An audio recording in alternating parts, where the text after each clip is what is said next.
Ayan guys, video muna tayo sandali dito sa may seaside. Ang ganda po, di ba?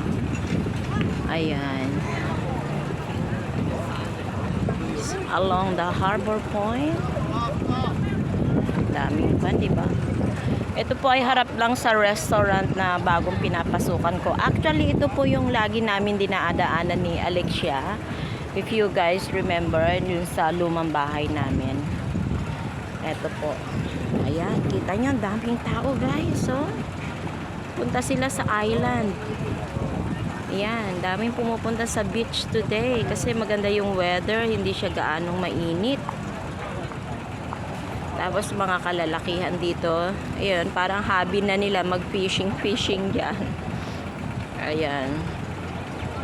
Tapos ang restaurant dito, punong-puno. As you can see over there, kita nyo po ba? Ayun. So, aalis na yung isang bangka doon guys. So, punong-puno siya. Pupunta yan sa beach. Hindi natin alam kung saan banda sila pupunta. So, maraming tao po doon sa pier. Oh. Marami po.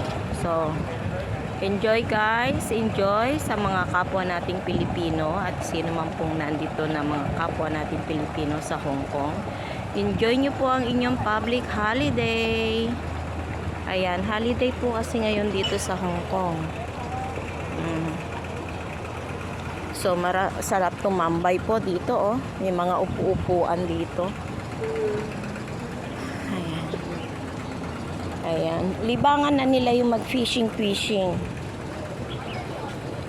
Gaganda, no? Pangarap kong magkaroon, guys, ng sarili kong ding boat dito sa Hong Kong. Yan ang aking dream. Mapatapos ko lang mga anak ko ay gusto kong bumili ng boat. Kagaya nun guys, so laki niya. Diba? Ang ganda. My dream.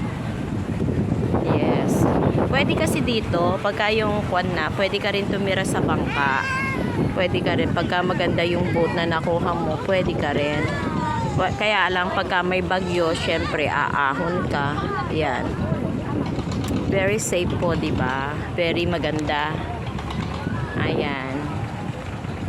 Mga siguro. Hanggang kailan kaya tayo makakaipong pambili natin ng boat, diba?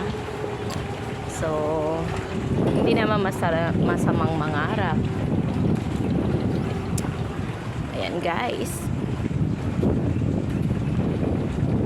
So, andyan lang po yung aking workplace. Ayan, yung Bones and Blades. Ayan. So, harap lang niya talaga itong seaside. So, papasok na po ako.